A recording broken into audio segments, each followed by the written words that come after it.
How to fix Snapchat map not working. So if you're not being able to use Snap Map feature for any of the reasons, there could be various reasons for this. The first thing is you want to make sure you've enabled location access on your mobile phone, depending upon whether you're using Android or even iPhones in this case. Just make sure you've enabled the location access. After that, you want to make sure Snapchat also has access to your location. Now, once you come to Snap Map, you can usually just tap the gear icon from the top right hand side and you can see update location settings. Go here and select open settings and go to permissions, go to location and select allow all the time.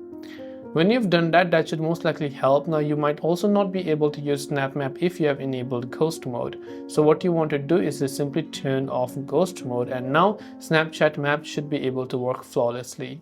So hopefully some of these may have helped you solve the problem. If you have got any further questions, do feel free to leave them down below. Thanks for watching and see you soon in the next video.